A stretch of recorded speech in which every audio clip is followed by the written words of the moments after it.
పోతే నేను ఇంటికి పోతాను. అది కూడా నువ్వు అడిగింది అనుకుంటు ఇంటికి పోతాను. నేను నిన్ను అడగాలి కదా స్వామి. నీ బజార్కి వచ్చి ఓట్లు అడిగితే నువ్వేం చెబుతావు?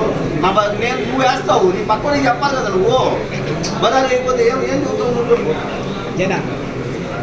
కొన్ని ఉండాలి కదండి. పులివెందుల టీడీపీ వాడిని ఓడించాలి, కుప్పం టీడీపీ వాడిని ఓడించాలి, గాజువాక టీడీపీ వాడిని ఓడించాలి, భీమవరం టీడీపీ వాడిని ఓడించాలి, తిరిగి మంగళగిరి కూడా టీడీపీ వాడిని ఓడించాలి కదండి. మనము ఎప్పుడు ఓడించగలుగుతాము?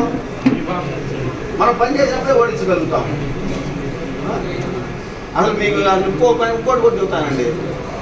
9 అర్బన్ సెంటర్లు వచ్చినాయి. మీరు ఆసుపత్రులు చూసారు ఎప్పుడన్నా? ఏమి ఆసుపత్రులు అండి? 80-80 లక్షలు ఎక్స్ట్రా పెట్టి కట్టించామండి. ఇది చూపించుకోవడం లేక పోయి నిన్న మావిడపల్లిని కొన్నూరులో చూపించుకున్నారు. భారతదేశంలో నెంబర్ 1 ప్లేస్కి వచ్చింది బాబాసాహెబ్ అంబేద్కర్ కాలనీలోని తాడేపల్లి. 97% వచ్చింది 100కి. నేషనల్లో ఫస్ట్ వచ్చిందండి ఆసుపత్రి. 97, 100కి 97 మార్కులు. సబ్స్టేషన్లో 5 సబ్స్టేషన్లో ఎలా కట్టించాము? ఎంత ప్లేస్ ఇచ్చాము? గవర్నమెంట్ ఇచ్చేదే. కానీ ఇక్కడ ఎలా చేసామనేది చూడాలి కదా. ఎంత ఫాస్ట్గా చేసామనేది చూడాలి కదా. సహాయ సహకారాలు అయితే మనం కూడా ఎలా చేయగలుగుతామంటే అంత ఫాస్ట్గా. ఎక్కడెక్కడ పెద్ద లైన్లు, కరెంట్ లైన్లు వస్తే అన్నీ తప్పించేసాము. టిట్కో ఇల్లు ఎలా చేసామండి? బయట ఏడ ఉన్నాయి, ఇవాళ ఏడ ఉన్నాయి చూడండి. చాలా అభివృద్ధి చేశారు. లేకపోతే మనం ఏం చేస్తాం? అందుకని కొంచెం ఇది వేయాలి. ఒకసారి పునరాలోచన చేయండి. ఉండదు నర్సేనా నేను ఒకటే చెబుతాను. ఇప్పుడు నేను అడిగిదానికి చెబుతున్నాను. నీ కాలనీలో బేతపూడిలో మరి 1.5 ఇల్లుతుందేమో సుమారుగా. ఎప్పుడో బాబు జగజ్జీవన్ రామ్ గారు నడిచినటువంటి నేల, ఆ నేల ఆయన వదిలిపెట్టాడు. ఇక్కడ కమ్యూనిటీ హాల్ కట్టండి అని. మనం కట్టామండి. ఎలాంటి కమ్యూనిటీ హాల్ కట్టామో అసలు ఈ నియోజకవర్గం కాదు కదా, ఈ జిల్లాలో కూడా ఉండదేమో. అంత గ్రేట్ కమ్యూనిటీ హాల్ బాబు జగజ్జీవన్ రామ్ గారి పేరు మనం కట్టించాము. మనం రేపు వెళ్ళి అడగలుగుతాం. రేపు అక్కడ ఇంకా రేపొద్దున మనం ఊరికాలు కట్టలేకపోయాం, రోడ్లు వేయలేకపోయాం. ఒక రోడ్డు అడిగారు మీరు, ఆ రోడ్డు వేయలేకపోయాం. ఏం చేయాలి చెప్పు? సార్ ఒక రిక్వెస్ట్ సార్, మీరు షరీంలో మా పార్టీలో చేస్తున్నా ఇండిపెండెంట్ గా అయినా మీరు పోటీ చేయాలి సార్.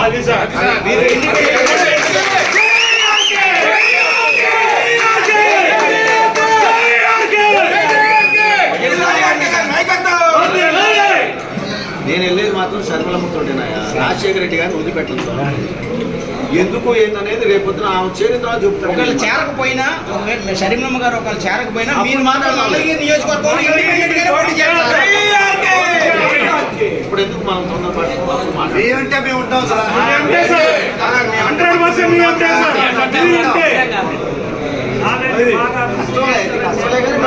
ఎవరు చేయని విధంగా చేశారు సార్. మేము పని చేయగలిగాం కాబట్టి ప్రజల దగ్గరికి వెళ్ళగలుగుతున్నాం. దానికి అసలు డబ్బు తీయాలి కదండి, కట్టిన కాంట్రాక్ట్.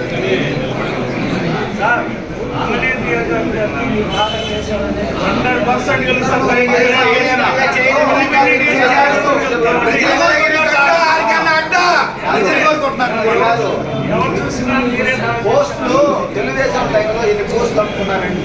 నామినేటెడ్ పోస్టులు అన్నీ అమ్ముకున్నాయి కదా. అసలు ఎన్ని పోస్టులు మనం ఇచ్చామండి. చివరికి మార్కెట్ చైర్మన్ కూడా అమ్ముకున్నారు సార్. ఎవడన్నా అమ్ముకుంటాడండి? ఎస్సీ ఎస్టీ బీసీ మైనార్టీలకు మనం ఎంత చేసుకుంటాం? సబ్స్టేషన్ పోస్టులు కూడా అమ్ముకున్నారు సార్. కాబట్టి మీరే కావాలని చెప్పి అందరం కోరుకుంటాం. సబ్స్టేషన్ పోస్టులు కూడా అమ్ముకున్న అభ్యర్థులు ఎందుకు సార్? మంగళగిరి 70 సంవత్సరాల నుంచి